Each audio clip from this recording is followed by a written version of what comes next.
Okay, so this is Max and Quentin talking. We don't have a plan as usual, and we enjoy it.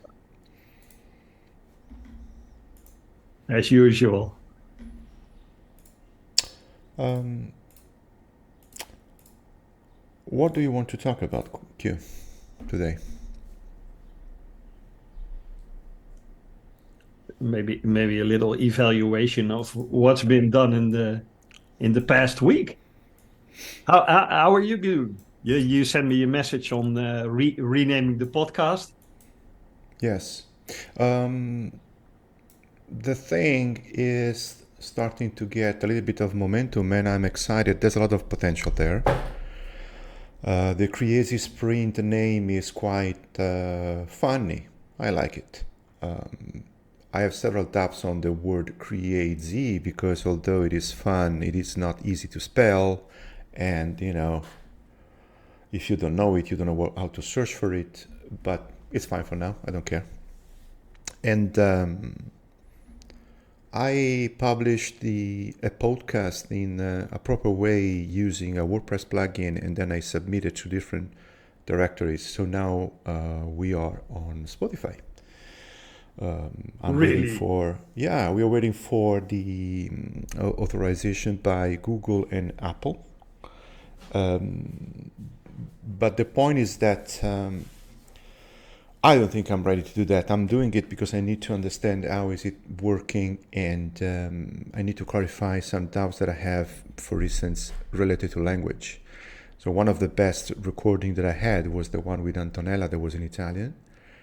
And it felt really weird to think that I would publish the first one in English with Marco, and then the second one in Italian. So how would you feel about listening to a podcast and at once you have an alien language? It's not nice.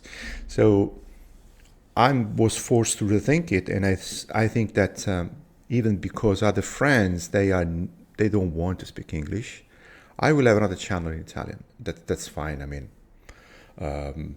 the important thing is that I want to converge toward one workflow of processing all of that information. So if I can transcribe and translate, that's fine. I will work with the English transcription, and I will visualize, if any, the English one. And to put you up to date, that's exactly what happened yesterday with Antonella, because we recorded a second take of our first session. The first one was a sort of a trick, a joke. I tricked her to do it, and she has a wonderful English. And it was fantastic because I've been doing so much work in trying to analyze the first session. I had this wonderful diagram, and it felt like, playing. It was so good that we went through the things that emerged that I've been highlighting with my drawings, and she was absolutely happy. And the session was fantastic. It was 45 minutes. There was structure, there was fun, there was back and forth. There was actually an introduction, a development, and a conclusion. There was structure. And so that's the other learning. I mean, if you put in the work, you can do something which is well packaged, but it requires a lot of work. It has been, I don't know, 20 hours of work.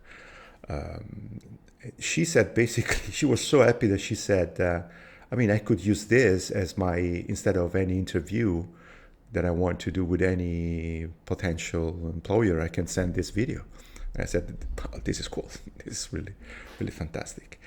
And I had a lot of inspiration about connecting with extra thoughts that I had in the meantime. So there was a layering of the conversation, the topic which emerged in my reflection on top of that, and the connection.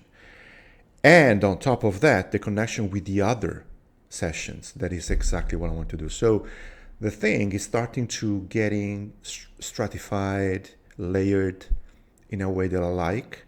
And it seems like that so far I can still manage the mess of a lot of thoughts, a lot of things, and a little bit sparse connections. It seems like it is working. So I'm proud and happy. It's just the second one. It's the second. How good is this? I'm really excited. I'm so excited that sometimes at night I have some problems in getting sleep because I have ideas. And I said, I could do this, I could do that.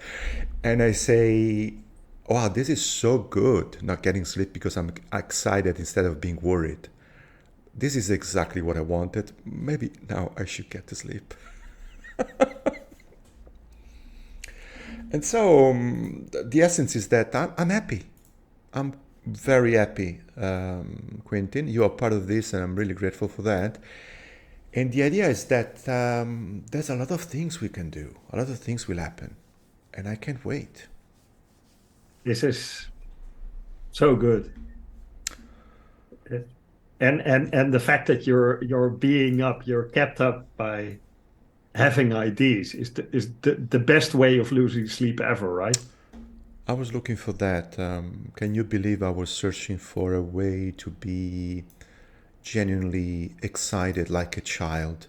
I really missed Yeah. that idea of oh my, I can't wait to do this thing, to play with friends or to do a Dungeons and Dragons session or go playing soccer. And this is missing in my life.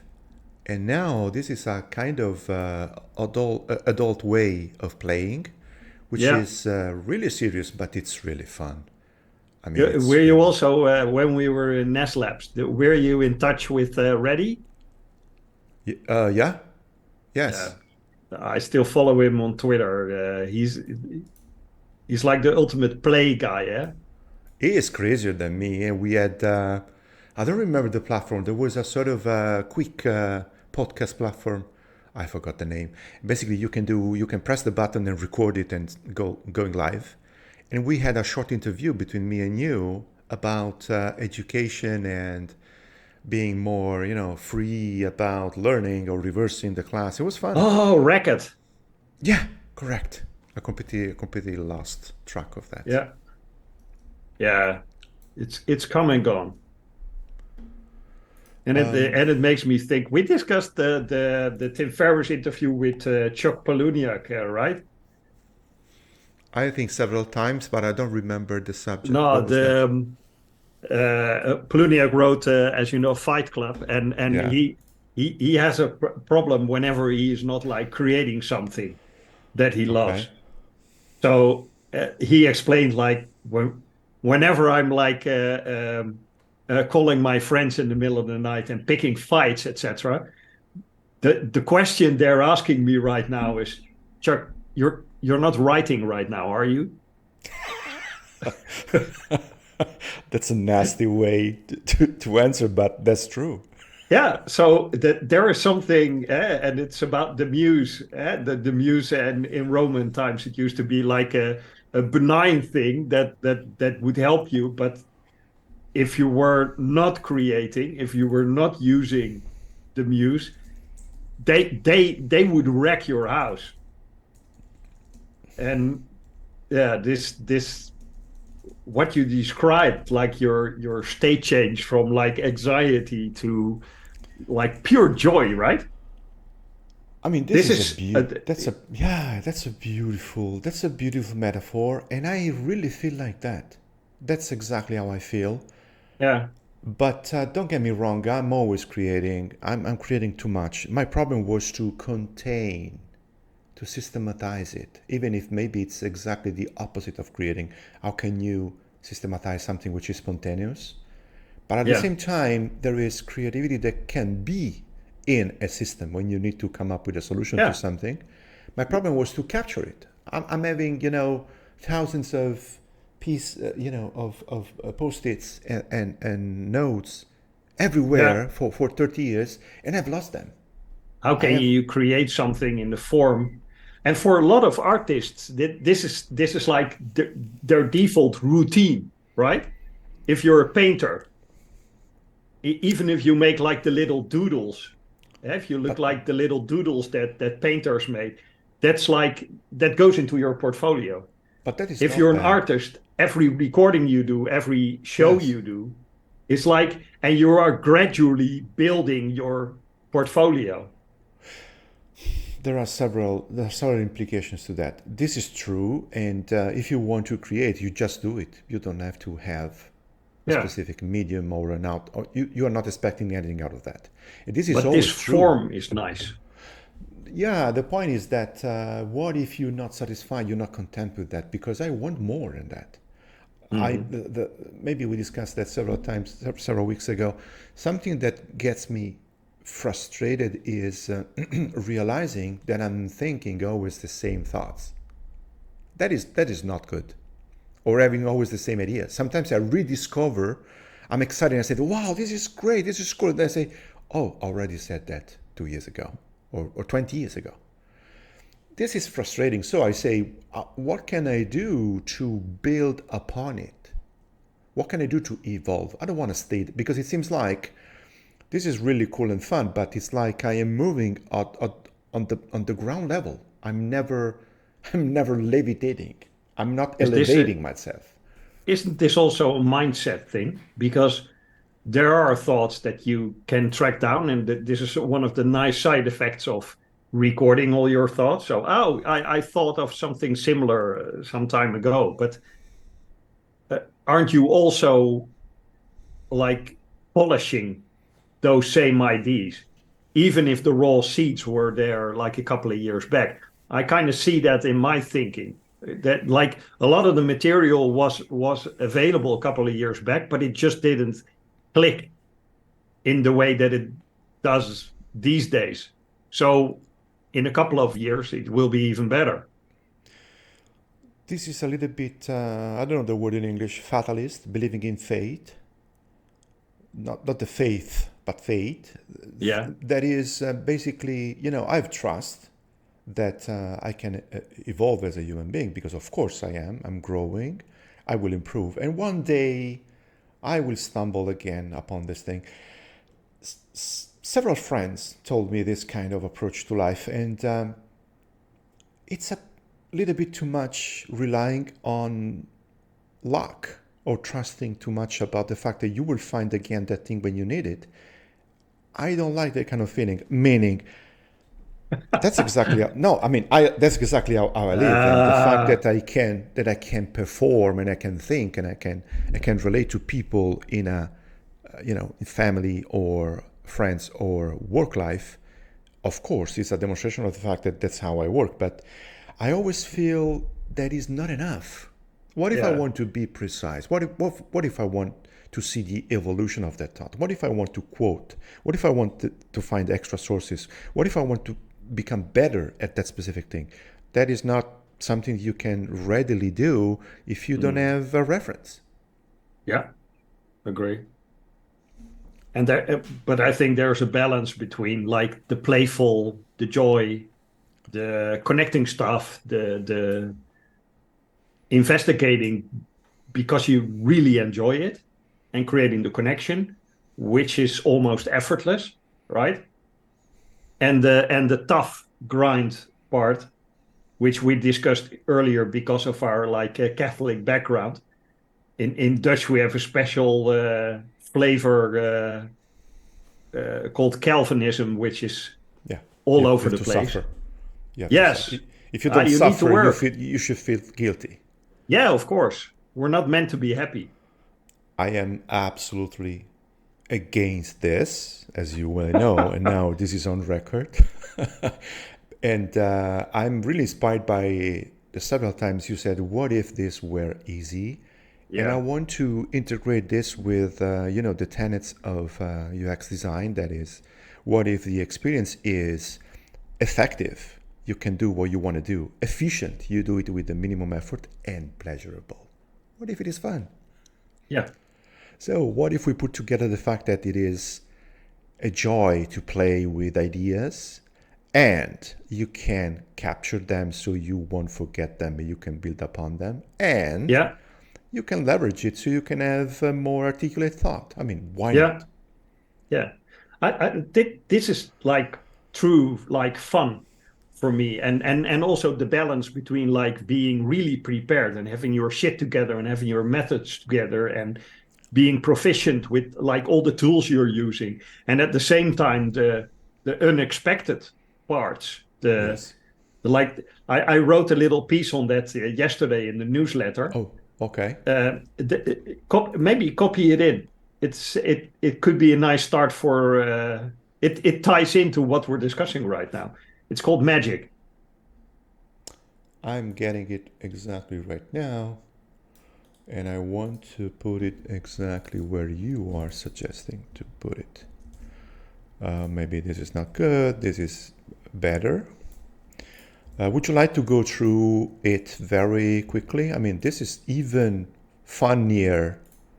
You already wrote something about it, and I am mixed them up. So now I want to see if you're prepared to put the things together. Okay, Yeah, so this is you. Please. yeah. It starts with like a general idea of the second bit you see there, which is called increasing what you want. Increase Okay. what you want, decrease what you don't want. Okay. I spent some thoughts on that earlier, which took yeah, this is truth system thinking. This is like taking a cue from plants. They grow to where the energy can be found. Where there's light, they grow, and if there's darkness, they don't grow. It's just that as simple, and they evolve as a result of that.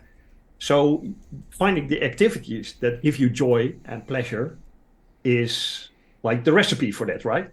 But this is also a question I ask a lot of my coaches. If you look at your daily activities, which are the activities that make you feel alive, make you happy? That like, okay, I'm in the flow. This is exactly what I'm supposed to be doing. And What kind nice. of awareness and sensitivity do we need to be aware of what we should increase and what we should decrease? Mm. I think like general awareness and what helped me a lot is meditation there. Just Okay. being able to see, because what you're doing in meditation, at least the form that I was taught, you're sitting still, and at some point you catch yourself like I'm completely thinking of like something I have to do this afternoon. Or a discussion I had yesterday with a colleague, and you catch yourself, and then you bring back your attention to your breath, and then a couple of minutes later you wander off again, and then you bring yourself back. And this is just like the best analogy I was able to find is like these when like a mommy cat has like little kittens, and she tries to keep them in the basket, and they run, right, they sneak out of the basket and they start walking away. A mommy kitten goes out and grabs it by the neck, and just brings it back into lovingly, like endlessly bringing them back. And that's the same with your attention. It wanders off, that's natural, but you bring it back. And the whole act of seeing that you wandered off and bringing your attention back trains yourself to be able to observe your thoughts and your thought process much, much, much easier. At least that's my experience. So what I, as a side effect of meditation, or main effect, I don't know. Uh, I'm able to see. I'm able to gauge better how much I'm activities, conversations, elements of my work, what gives me energy and what draws energy from me. So that's what I said at the end of this little paragraph. It requires the ability to notice. Yeah, and then I switched a little bit gears to like people in creative processes, because for me that's my like um, uh, experience with the past couple of years. I noticed how much I was missing the creative parts and how much I wanted to increase the creative parts. There's another angle to this, and I think with automation and AI going on, the creative part the finding the nice puzzles, creating new kinds of solutions, going out there is more and more like the high added value stuff to be doing, instead of like repeating tasks of doing tasks that can be automated. So I'm really into like people who do creative processes and learning from them.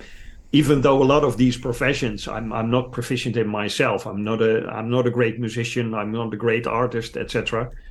But I really love watching this. So I said, like, I really liked the behind the scenes footage here. So this is why I loved watching the Beatles documentary, the Get Back Oh, documentary. that's fantastic. Okay. This one is it's what Peter Jackson did, being able to turn like 50, 60 hours of video into 9 hours, which is it's big, right? But this is like almost a transformation you're being put through. You see like the playfulness, the inspiration that's going on. Like people coming in say, "Oh, I watched this kind of a documentary yesterday at the late night on the TV about a ball and some music they played there." And he's playing with these themes and these rhythms in, and you hear like from Paul McCartney playing his bass at some point, and you hear like the epic songs being created from scratch. And only having heard these songs like for hundreds of times in my life, it's amazing. It's totally amazing. So Hey, and I switched to another one of my which I really love right now. It's Cory Wong from Vulfpeck, and Vulfpeck is a what I think, like they share a lot of behind the scenes stuff of what's going on, their thinking, the way they collaborate, the way they do stuff as a group, and they fly out and they do collaborations with other people, and they use their work, they use each other's work and remix it and reuse it. So it's watching them perform and evolve is like a masterclass in creativity. I so much love this. But you see this short interview with Cory Wong. It's like a 5-minute interview on YouTube, and he reveals how Wolfpack never rehearsed their shows.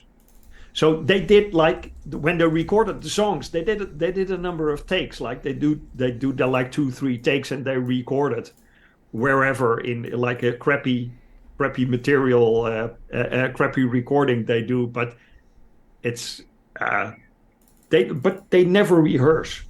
So and they even do this to the performers they invite on the stage, which is funny, right? You invite like a drummer or a mandolin player, and you say, well, are you going to play? And if they prepare, they prepare. But most of the time, they don't tell them what's going to happen. They walk on stage, and on the spot, they're told like, okay, this is where you can plug your instrument on the spot. And what Cory explains, he says, and this is the link to what we've been discussing just yet. I don't know what's going to happen. It makes for something really fun, but it's not for everybody. Some people would get extreme anxiety over that. And he says, I live for these moments. High risk, high reward setups. And the interesting part now here is everyone on that stage is so good and has such a high creative confidence and such mastery of their instruments that this is like exactly the out of your comfort zone where the magic happens kind of Goldilocks zone. And hearing him describe this, I identified with myself, like this is exactly the kind of stuff that I love.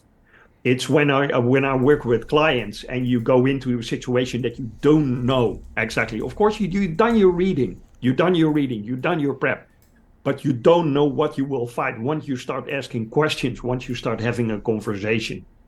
And this is exactly the zone that I love being in. The puzzles evolve, and at some point you start seeing like structure, you start asking the right questions, and as a group, you start generating the aha moments, like we're getting onto something here. And then you start structuring, creating ideas and creating crazy ideas, and then turning them into something that's like, that's the world we want to live in. This is where we want to move.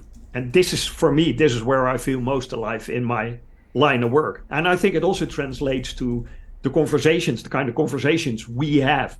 We go in not having like a very clear agenda, but we know our stuff. Like you master the tools of being able to structure while we're having a conversation. You know what to ask the right questions. We know how to keep the momentum going in our conversation. So this is like pure creativity in the way that I enjoy most. So linking back to yeah, this is it. It feels the stage fright. This is the interesting part.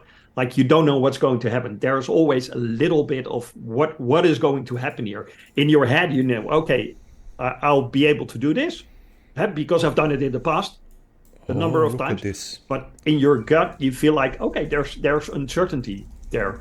And it's also a bit of a tension, and then the release, of course. Yeah? It's creative tension and creative release then. And this is ultimately like, okay, like I said, more of this, please. I love it. And I mean, I this is my call to action in the end. It's I mean, this. inviting people to identify what are the things that make you most alive. If you're in your line of work, if you're a manager, if you really love like the one-on-one conversation and helping people progress, pinpoint this.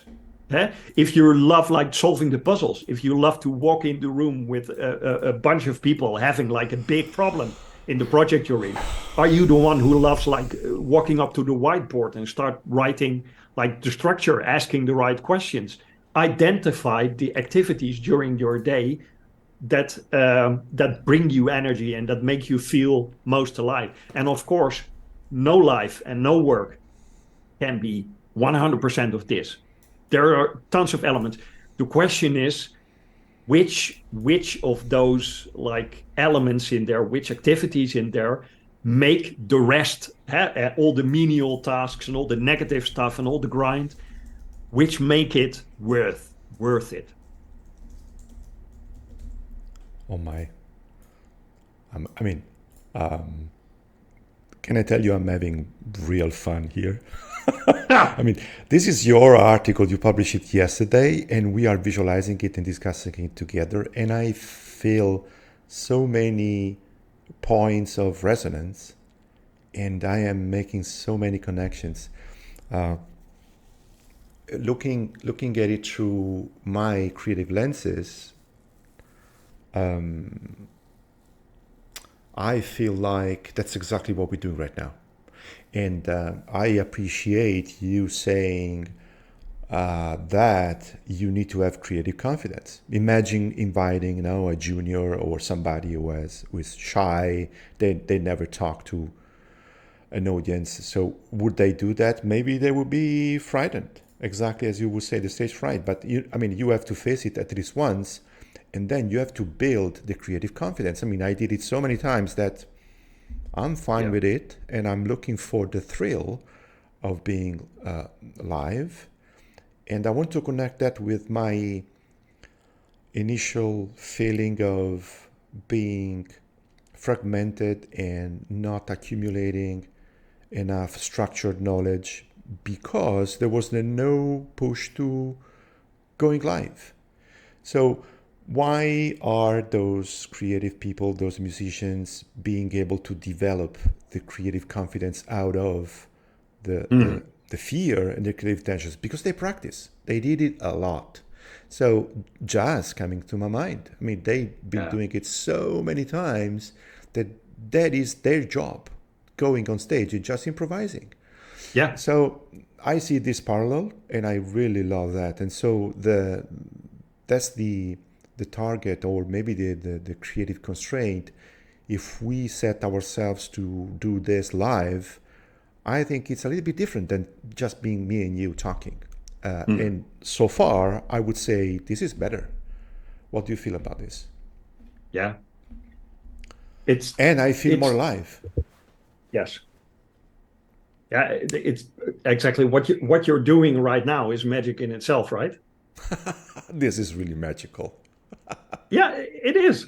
There's like something created here that is building on like the little piece I wrote with a lot of text, with a lot of structure in there.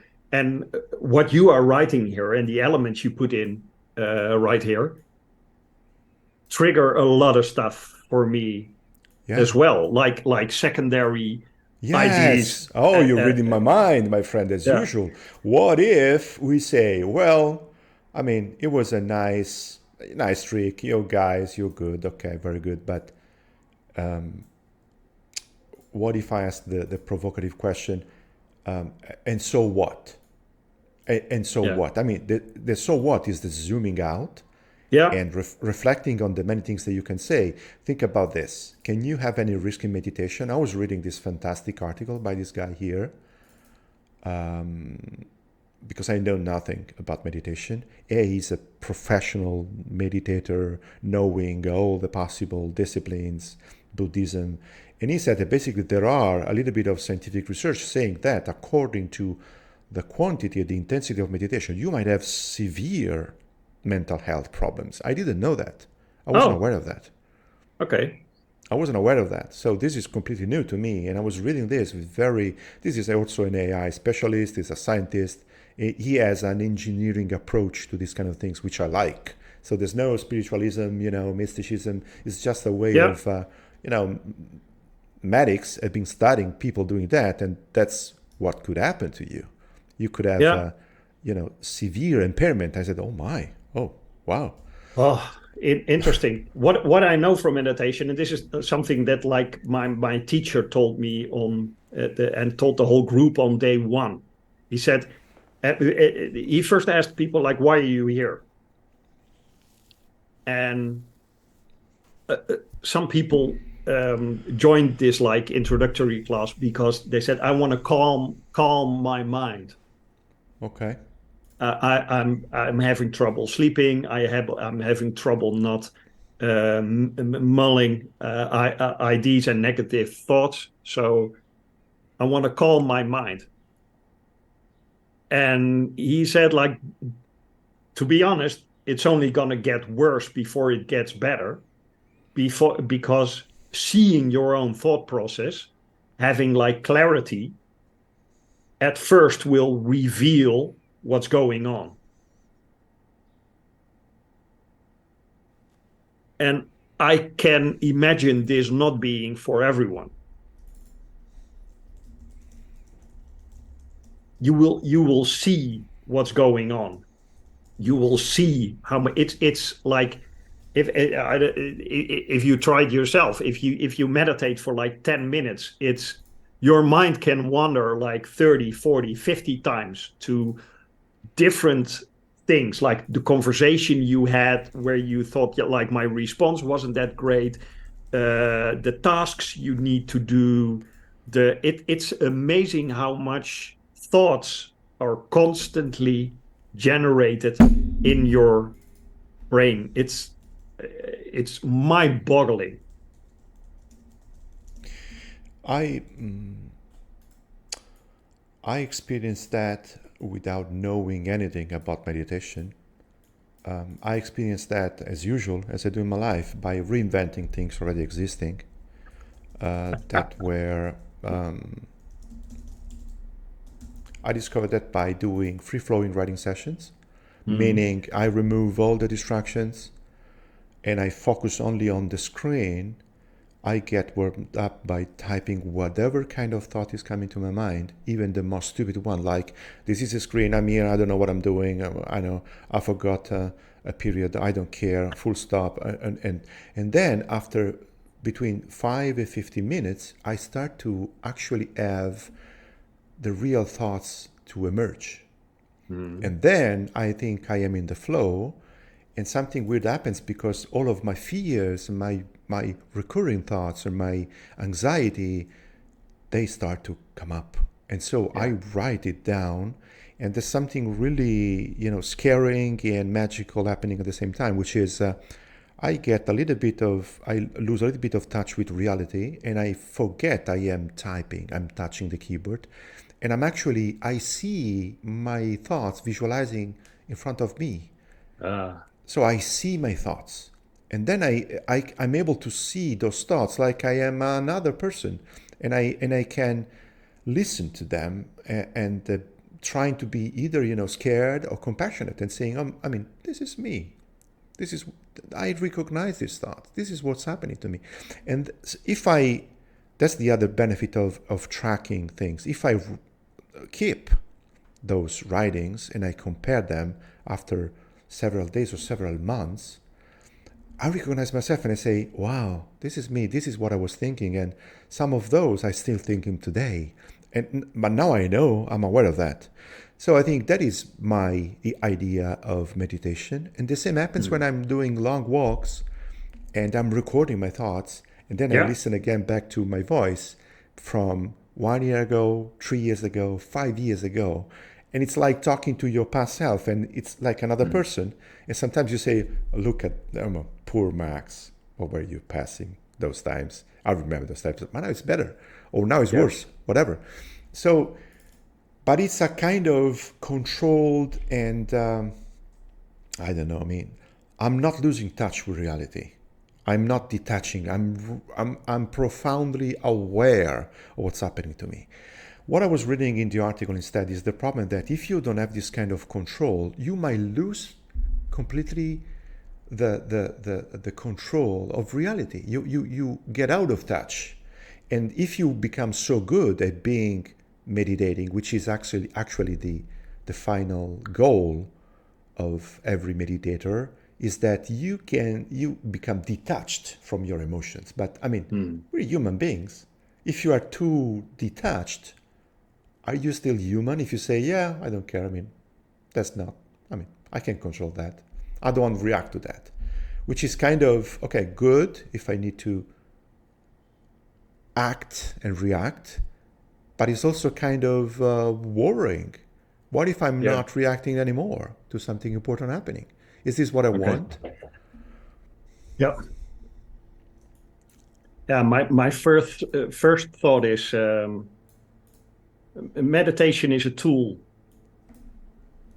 right? Yeah. And it ties back to the question you asked while drawing this frame around the exercise we just did. What's the big goal here? Well, one is there, quite clear, that I share. Yeah, this is like, and for me, the answer is like creation and growth, which is kind of the same in a sense, and growing into something you're supposed. What's like purpose? Hey, you either want to become like the flower or the giant eagle, or but this is when the like the age-old adagium of like what's the meaning of life, that it's life itself.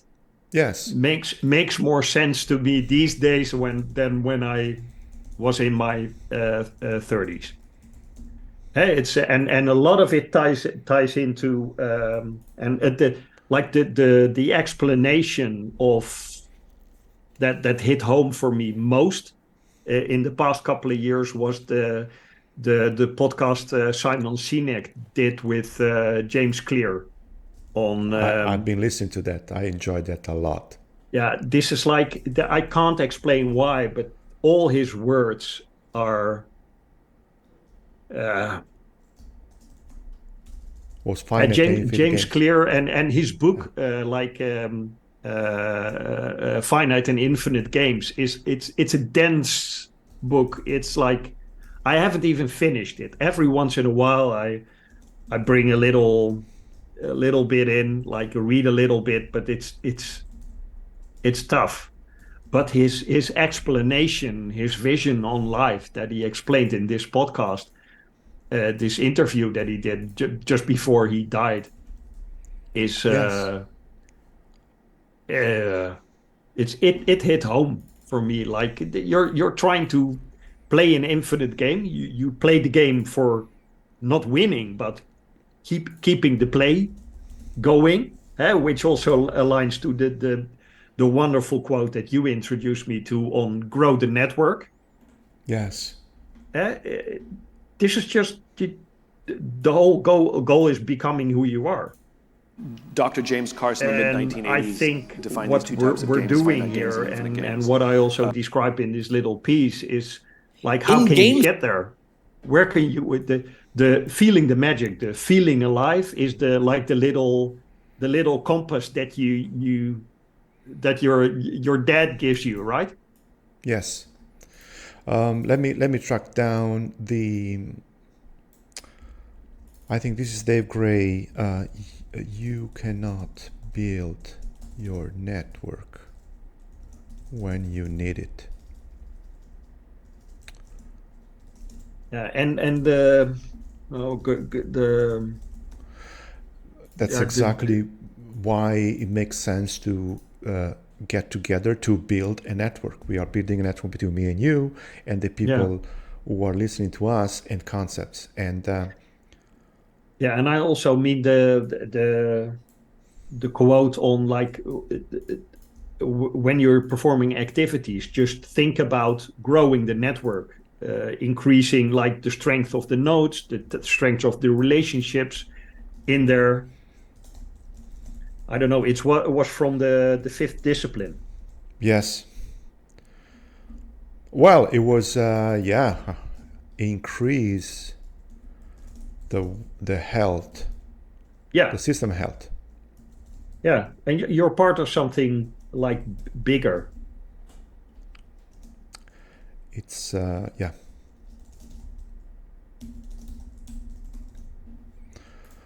Of course, they go together. Of course, and that's also the reason why it makes sense to aim at creation and growth, Yeah, because that's it's how you give more meaning to life. Yes. yeah, and how we discussed uh,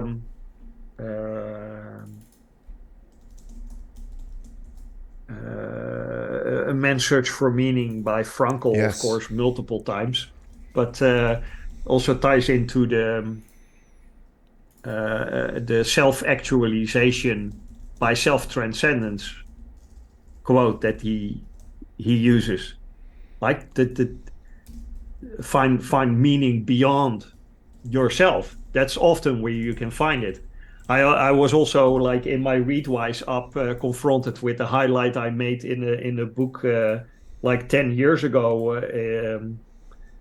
Uh, the book was called Midlife, about like typical midlife crisis that people go through.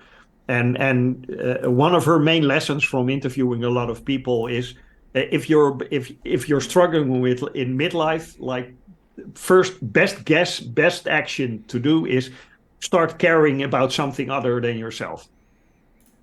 Very simple recipe. She says this is my experience, always works.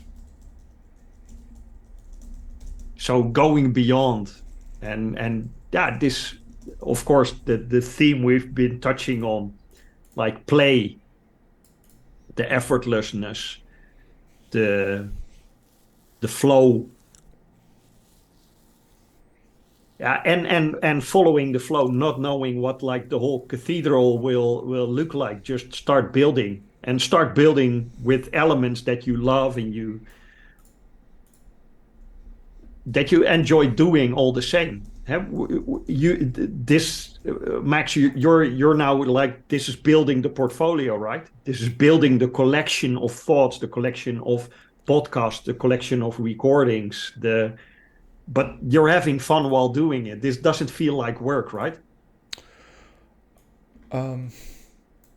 That's exactly the point. Although I am influenced by my professional life, so I want to avoid saying bullshit, and I want to look like I know what I'm doing, and I want to look like I'm coherent. That's another game. That's another one. I was talking with David, and I'm going to publish in the next few weeks, and he said, so one thing is that if you are wanting to maximize the audience, so you need to care about your audience.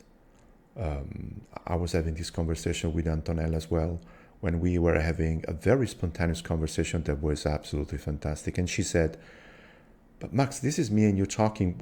Why is there somebody out there that should be interested in what we're saying? And I said in a very respectful and sweet way, I don't care. I mean, this is for me. This is to me and for me. And right now it's for me and Quinten. Because I want to feel like I'm really enjoying it. And so if I enjoy it, I can be focused and concentrated, and I am collecting useful gems, then I will make something out of it. So this might not be, a professional show where people say, wow, I'm engaged, there's a nice editing, wow, full of things, insights. I don't care. I want to see this as the raw material we are creating. Maybe there could be a second take.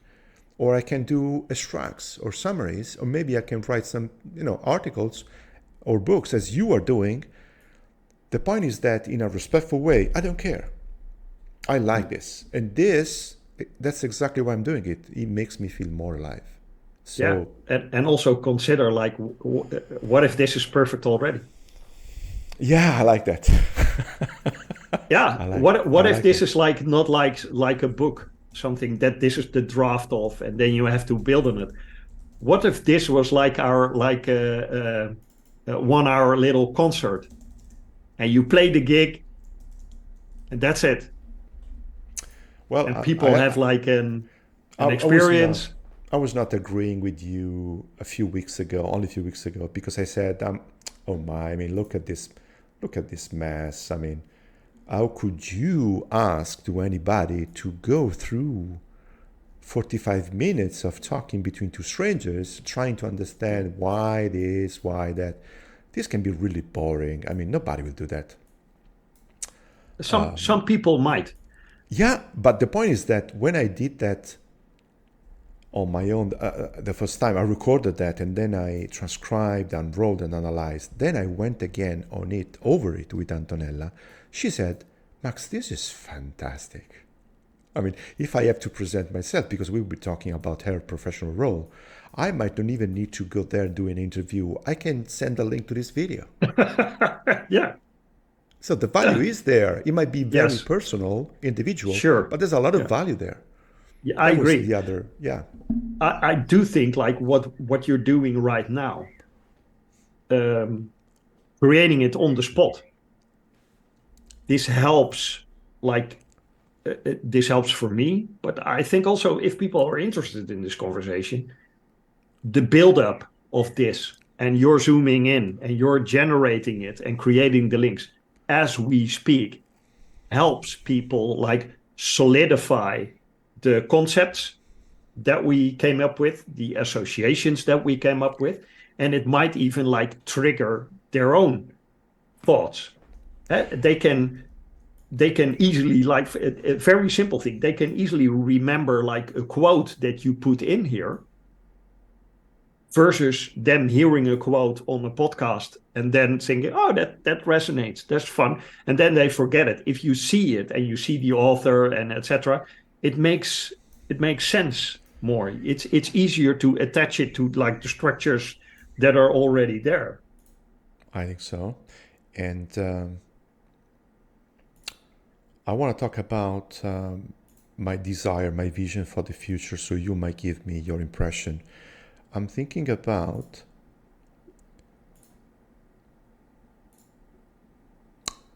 something like this.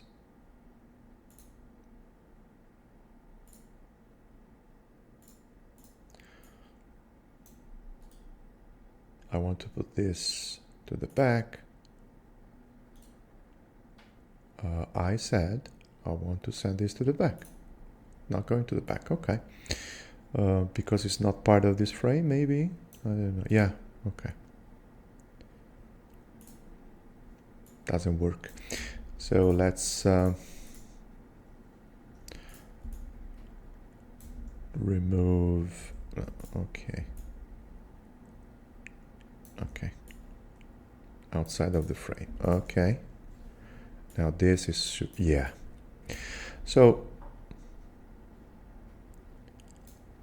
the difficulty that I feel, and that might create confusion in who is listening, is that there's a core topic that we found in a brilliant way, which is your article, and we discussed it, and I connected things about it. So there's a sort of a core, there's a middle.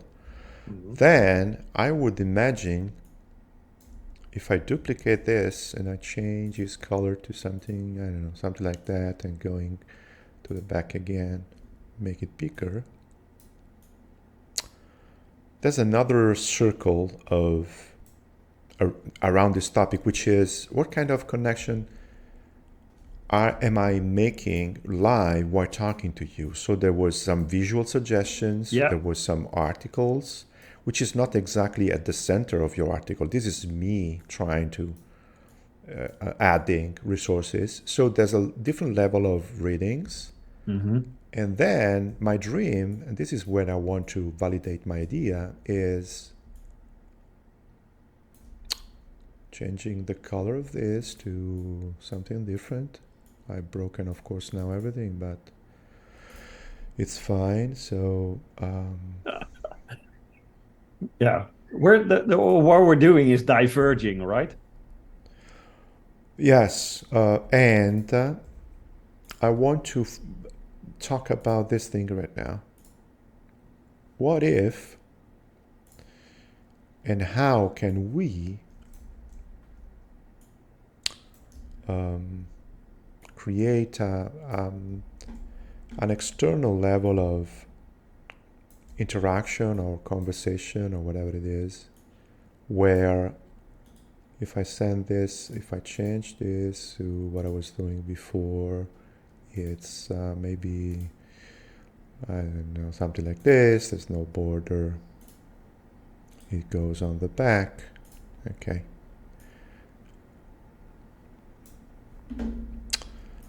So my question is, does it hold when I am inviting the audience that's going to be outside of this? Because this is us right now. This was you yesterday writing it. Then there was you discussing this together with me and my prompts. Then there was us in the outer circle where we discussed some connections. Is there an outer ring as well? This is my question. Yeah, good question. I think it's if you have like an audience. I think for instance, if you look at the comment section on YouTube, that's almost an art form in itself. There is so much happening there if you have the right audience. It's also, for example, like music videos like this. There are tons of people who are commenting with like, oh, this is so great because, or this makes me think of, and they start referencing stuff. If you have the nice audience, this is like the ultimate brainstorm almost. This is bring in more diversity. And finally, I think I am connecting with the idea of asking to ourselves, to us. So, is there a place for a community? What if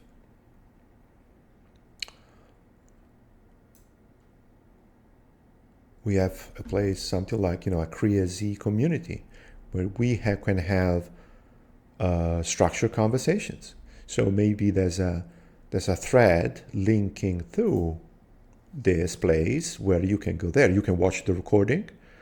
There are some red spots prompting for further discussion. So you can either go there and having your comments, or you can have a traditional linear conversation. What about that?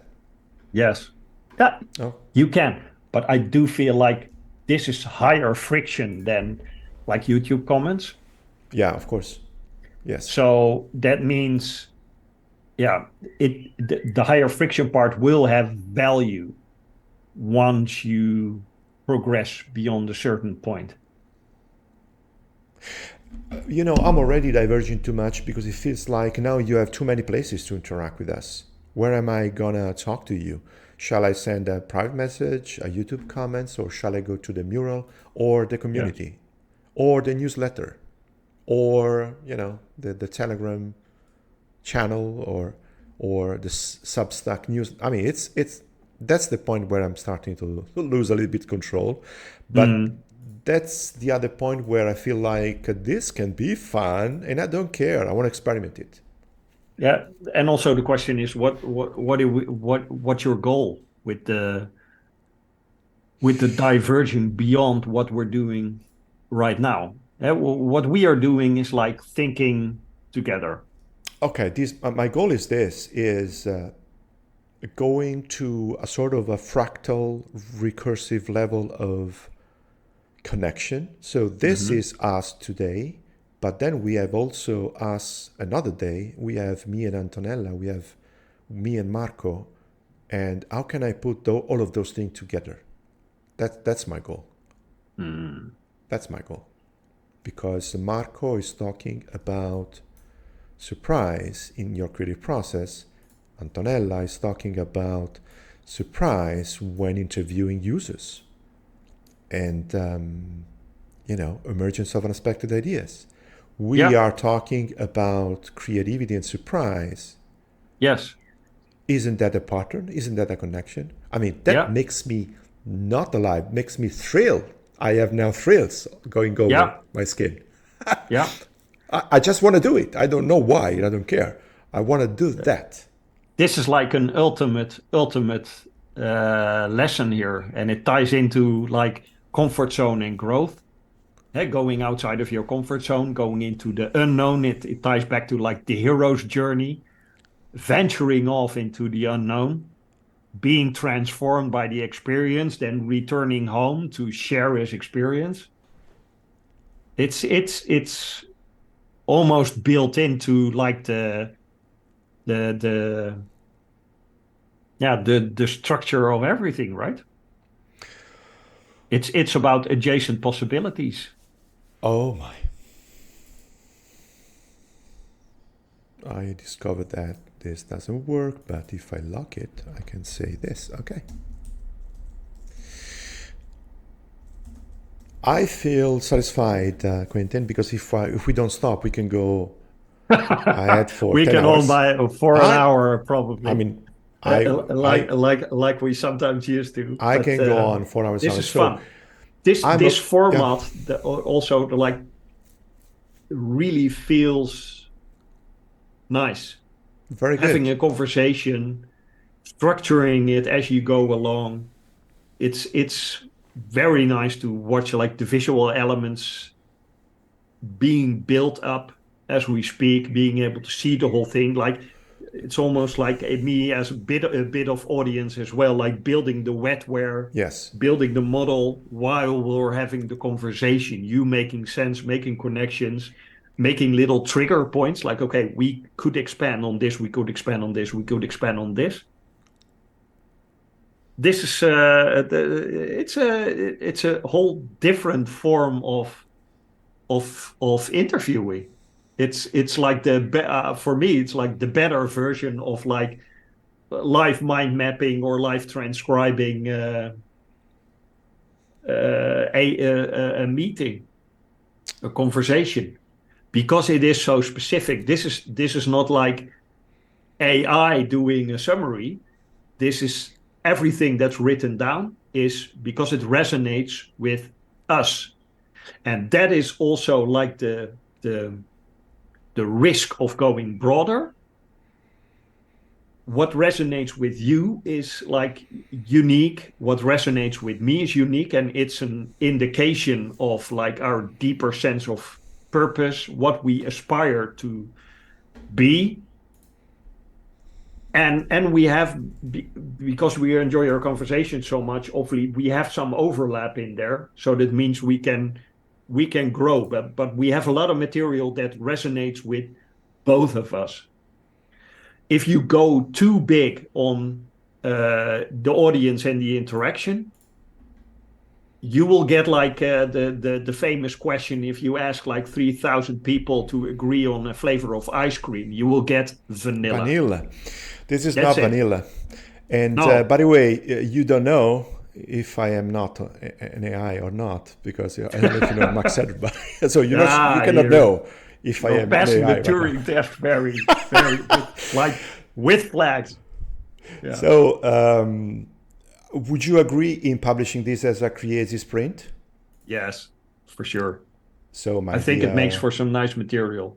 I think so. My dear watcher and listener, this was a CREAZEE sprint between me, Max, and Quinten that you can reach at Q&A.blog. Q&A is one word, and I discovered that only recently because I was saying kanda.blog, Yeah. which is really cool. And you will find there the newsletter he's writing with his friend and the article with being live, analyzing visually together. So if it is, if you are listening to the podcast, you are missing the good part of it. So please go on the YouTube channel to see the recording of me and Q discussing and drawing this diagram. And I want to thank you, Q. This is really, I'm having fun. I feel more alive thanks to you. And that's all all. we can Thanks ask to for. everybody. Thanks, Q. Thanks, Max.